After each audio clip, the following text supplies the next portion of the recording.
شعبان المعظم وہ مقدس اور بابرکت مہینہ ہے جس مقدس مہینے میں خاندان نبوت میں سے بہت سی عظیم ہستیوں کی ولادت بسعادت ہوئی۔ یکم شعبان المعظم کے دن حضرت سیدہ زینب عالیہ سلام اللہ علیہا اس دنیا میں تشریف لائیں۔ 3 شعبان المعظم کے دن مظلوم کربلا حضرت امام حسین علیہ السلام نے اس دنیا میں قدم رکھا۔ 4 شعبان المعظم کے دن حضرت ابوالفضل العباس علمدار اس دنیا میں تشریف لائے۔ 7 شعبان المعظم کے دن حضرت قاسم بن امام حسن مجتبیٰ اس دنیا میں تشریف لائے۔ 11 شعبان المعظم کے دن حضرت شہزادہ علی اکبر علیہ السلام کی ولادت بسعادت ہوئی، اور 15 شعبان المعظم کے دن منجی عالم حضرت امام مہدی آخر الزمان علیہ السلام نے اس دنیا میں قدم رکھا۔ جیسا کہ آپ سب جانتے ہیں کہ آج 4 شعبان المعظم ہے، اور 4 شعبان المعظم کے دن حضرت ابوالفضل العباس علمدار اس دنیا میں تشریف لائے۔ آج ہم آپ کے سامنے حضرت عباس علمدار کی کچھ حالات زندگی پیش کریں گے۔ حضرت عباس بن علی کی ولادت بسعادت 4 شعبان المعظم 26 ہجری کو ہوئی۔ آپ نے اس وقت تک آنکھ نہ کھولی جب تک آپ کے بھائی حضرت امام حسین علیہ السلام نے آپ کو اپنے ہاتھوں میں نہ لے لیا۔ بچپن ہی سے آپ کو امام حسین علیہ السلام کے ساتھ بہت محبت اور عقیدت تھی۔ آپ کی ولادت بسعادت کے بعد آپ کے والد بزرگوار حضرت علی ابن ابی طالب علیہ السلام نے آپ کا نام عباس رکھا، کہ آپ دروازہ علم و نبوت تھے۔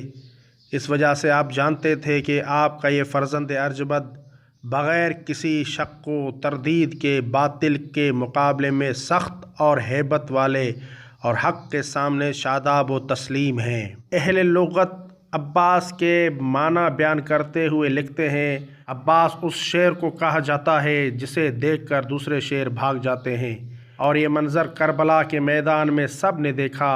حضرت عباس جس طرف بھی حملہ کرتے تھے سارے یزیدی وہاں سے بھاگ جاتے تھے۔ شجاعت، بہادری، وفا اور دلیری جیسی خصوصیات کو دیکھتے ہوئے شجاع باپ نے اپنے شجاع بیٹے کا نام عباس رکھا۔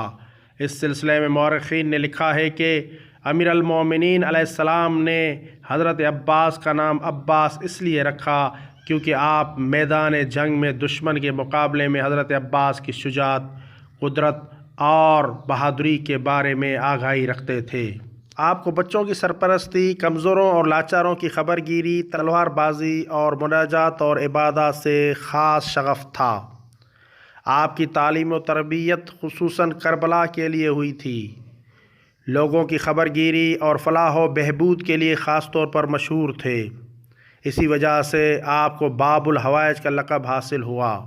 حضرت عباس کی نمایاں ترین خصوصیت ایثار و وفاداری ہے، جو آپ کے روحانی کمال کی بہترین دلیل ہے۔